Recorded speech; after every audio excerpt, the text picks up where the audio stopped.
I watched Heartburn.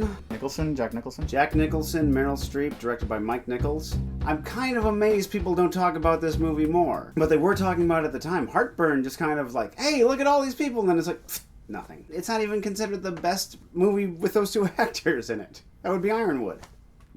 Ironweed. Yes. The most depressing American film ever made, I think. Most depressing? American. Ooh, yeah, Come and See is an American. Well, there's Requiem for a Dream. Yeah. I think Ironweed is worse. Oh, wow. That's saying a lot. Requiem for a Dream is more of a tapestry. Mm-hmm. You get lots of different characters, lots of different things. There's some humor here and there. Ironweed is just relentless. And it's just those two, pretty much. Well, Tom Waits is there, too. Sure, and singing a song. Waits said that for playing his hobo character, they let him keep his costume. To mentally prepare for that character, Tom Waits just spent a normal day as usual. Yeah, I'm gonna talk like this. Okay, don't talk like that, because it's time for unboxing. We can't do funny talk. We got business to take care of. This is where we open our mail, things that people send us at our P.O. Box, and we thank our donors, people who go to welcometothebasementshow.com and contribute. People like Kelsey, Michael, Emily, Roger, Jonathan, Alfred, Shelby, Patrick, Andres, Reed, William, John, Jeff, Lindsay, James.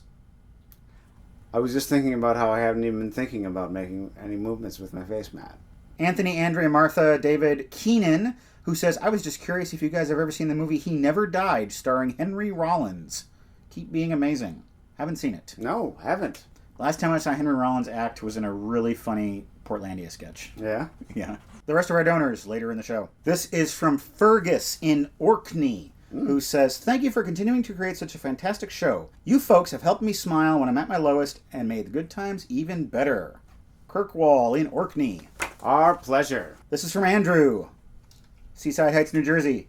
Dear Matt, 2 questions. First, are you married? Second, would you like some cheese? Next, we have something quite extraordinary. This is from Brian Kelly Draws. I assume this is Brian Kelly of Brian Kelly Illustrations, a frequent donor. That would be weird that we would have 2 drawing Brian Kellys. He's made a custom postcard featuring the 2 of us and the Putney Swope Panic. Tormenting us on this postcard, I recognize Norman Mailer. I recognize Putney Swope. There's Lizardo from Buckaroo Banzai. I can't quite place the other 2. Glasses? I think I love your show. Says Edgar Allan Poe.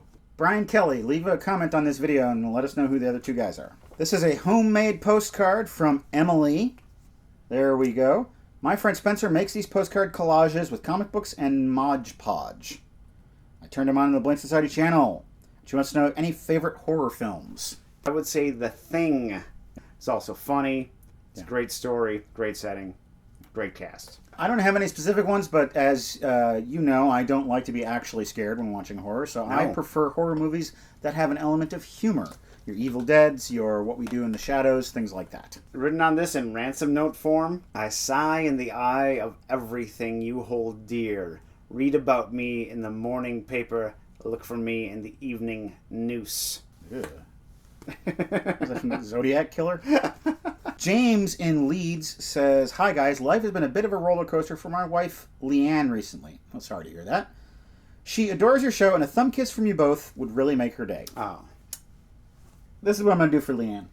I'm going to try my best to replicate the Barry Bostwick thumb kiss.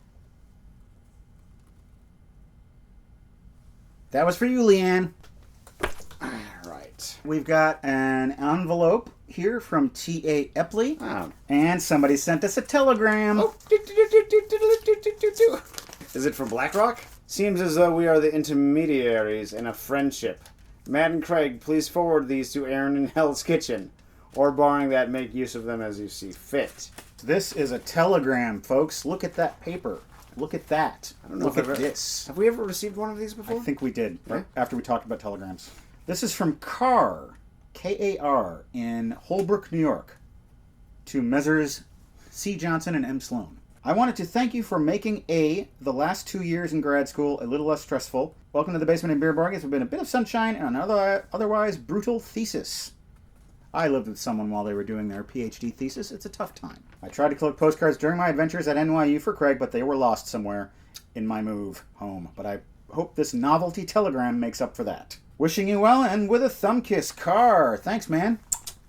You don't get the sensual one. You get the regular one. You get the basement thumb kiss. I want to see this. Oh, ooh, whoa, huh? Huh? What is that?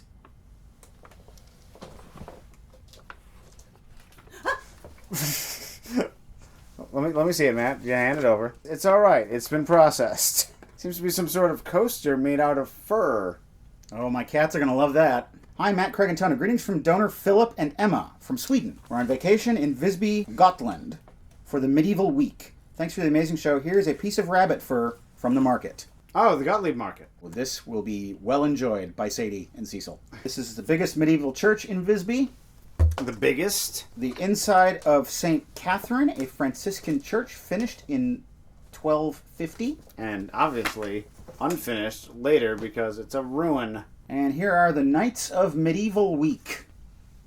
I find myself being forced to issue another retraction about something I said recently on this show. I claimed to have never seen Star Wars Episode 3. I was informed by a somewhat irked Courtney Collins that I did watch it at her house, at her invitation, and the four of us sat and watched it, and she was miffed that I totally forgot about that. Of course, as she mentioned it, it all came back to me. So I have seen all of the Star Wars movies. I scratched off another row on the 100 movies bucket list that was sent to us by Miss Uke. Did not scratch off 3 Idiots, because neither of us have seen it. So I'm going to give you a little quiz. What is the secret image for the movie? I'm going to give you an easy one to start with. The Matrix. Pair of sunglasses? Guess it's not so easy after all. Red pill, blue pill. Oh, yeah, okay. The Grand Budapest Hotel. That would be one of those little pastry boxes? Good guess. No, it is a lobby boy hat. Ah, okay. The Godfather. Horse's head? That would have been a better choice than what they've got here. No, they've got a tuxedo. Tuxedo? Tie, boutonniere, lapels. Lastly, Apocalypse Now. Helicopter. Helicopters. Ah, okay. There we go. Oh, here's another thing. What? I was cleaning at the basement recently, and I came across the box that Aaron from Hell's Kitchen sent his last package in, those cool lunch boxes that he sent us. And I remember thinking, no drawing? I failed to look on the bottom of the box. Oh. Where I saw this. Oh. It's King Xerxes. Looking maybe like F. Murray Abraham? You look at that, and if you tell me he doesn't look like F. Murray Abraham, I will throw you out of the house. The eyes are different colors. Abraham's nose is real. Give me this back. There you go. You don't get to look at this. Viewer questions from viewers like you, and from viewers like David Higgins, who says, was there ever a movie so horrendous that it made you consider stopping the film and scratching the episode? Oh, we don't do that. That's not how we do it in the basement. We stick it through to the end, man. And also, logistically, it would be very difficult to scrap an episode and go back. You know, maybe Yeah, for real. Early on, when I was single, and I could be like, yeah, I'll be here tomorrow, get another movie, but, like, my life is too hectic now. Besides, if a movie is that bad, you gotta stick around to see just how bad it's gonna get. Carlin writes, which movie trend from a bygone era do you wish would come back? The musical. Every couple of years, there's a big musical, some way Miserables or Chicago or something like that, that comes out and everyone's like, oh, check it out, a musical. I would like it if a musical could come. I would like it if a musical could come out and it's just a movie. That's how it used to be back up until the early 1960s, and I never really experienced that in my lifetime. A lot of the things we receive in our P.O. box are records, and when we get them, we listen to them, and Craig listened to a record here that he's going to talk about. Intolerance by Grant Hart, formerly Baby Grant Hart of Husker Du. I'm just going to stop you for a second. Why is he called Baby? I don't know why he's called Baby. Folks, let me know the answer to this, please. Well, how about... Because every time you call him that, I think, why is he called Baby? I don't know. Why is Ghostface Killer called Ghostface Killer? You That's his name. That. It's his name. That's just like, I now baptize you, Ghostface Killer. This is an odd little album because it is a genre pastiche. Every single song he does seems to jump from one style to another, and they're weird styles. It opens with a song that sounds like Hart was listening to some like mid-'80s Don Henley and thinking, there's elements from this I can use. I like the synthesizer sound. I like kind of the sweep of it all. The second song on the album, I'm not going to go through this track by track. Now That You Know Me is this like kind of harmonica-y, rocky type song, and this is one I could just listen to once a day. It's a very fun song. My problem with this album is some of the songs outstay their welcome. They're about a minute longer than they should be, which is a problem. The same was true for his Husker Du songs. He did a song on Zen Arcade. Mm-hmm. It's about the news. Yeah. And about how all the news is bad, man. See, it's always been this way, kids. I don't like that song, and I've always had kind of a bias against Grant Hart. Yeah. I think because of that song. And you hung out with him in Seattle back in the day. No, not in Seattle. I hung out with him in Minneapolis a couple times. Okay. And I had never listened to Husker Du. So I just knew that he was in this band that I had friends who were fans of. So did you actually hang out with him? Or yeah, I hung out conversations with him? Yeah, but I remember nothing of it other than the fact that... You didn't ask him why he's called Baby. I did hang out with a guy named Grant Johnson that Grant Hart gave the title Baby to.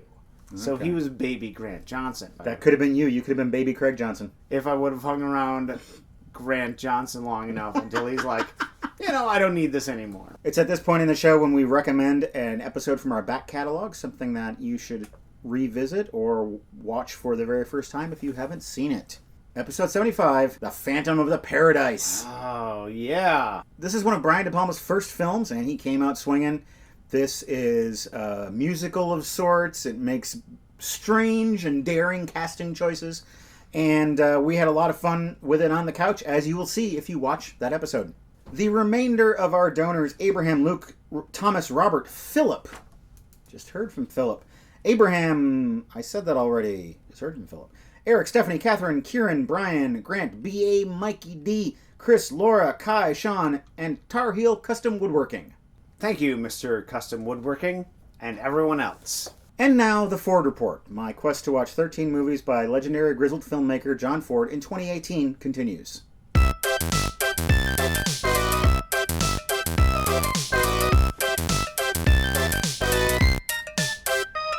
The latest John Ford film that I watched, The Quiet Man. Have you seen this one? No, I haven't. I read the story in high school, and and Mrs. Southworth, my 11th grade English teacher, said that the movie was horrible, so I didn't watch it. I wouldn't call it horrible. It features John Ford's stalwarts, Ward Bond and Victor McLaglen, and Barry Fitzgerald, a man with a face like a fist. Really? Look at that. It's Barry Fitzgerald right there. You can see it. You can see his face, can't you? Yeah. Now that I think about it, I couldn't. It's like Barry Fitzgerald, such a common name. Like, oh, that guy. Isn't John Wayne in this movie too? John Wayne is also in this movie. Yes. I've said it before. To talk about the beauty of the cinematography in a John Ford film is a little redundant, but this film in particular is stunning. The color, the shot composition. You could fill an art gallery with stills from The Quiet Man. The story is okay. John Wayne is okay. This is the story of Irish-born American Sean Thornton, who returns to reclaim his ancestral home in Ireland. Get off me land! He has a long fist fight with Victor McLaglen as the climax of the film. Oh my god. Actually, I have to see the movie now. John Wayne, if anyone could potentially beat him, Victor McLaglen is that man. The one thing I don't like about this movie is the title. It's kind of a boring title. John Wayne isn't particularly quiet. I just think they could have come up with... It's the title of the original story. Yes. And they talk about he's one of these quiet Americans. Oh. Yeah, it doesn't work for me. We've got 2 lonely little packages today, and we're going to open them up. I believe one is addressed to you. Yeah. This is from Sean in Victoria, British Columbia. This is from Kevin in Daly City, California. Here it is. Some classic British Columbian art. It's a belated birthday wish. Hope the coming year is a great one for you. I hope so too. I like great years. Built up with joy, wisdom, and health. And plenty of good movies, of course. I hope. It's some Shakespeare. Yeah, some Shakespeare. Shut up, you knucklehead. Sean's a classics professor. Oh my. It is the all-male 12th Night from the Globe Theatre. It has Stephen Fry. Stephen Fry, yeah. And it's a breakthrough performance of Academy Award winner Mark Rylance. Hey, I can't make it over to London to see these things in person, so... I'd like to see that. Thank you, Sean. This means a lot to me. Well, this will mean a lot to you as well, because it is also for you. Dear Matt and Craig, hope you enjoyed the Zatoichi Walrus comics my brother Christian got you. I did. I talked about them on the show. Incidentally, this is from Kevin, Christian, and Keith. I decided to give this item to Craig, mainly for Craig and little Lorenzo. Oh. Hopefully you can have fun coloring these in, bonding over your love of Star Wars, and postcards. Color in. Stormtrooper. Done.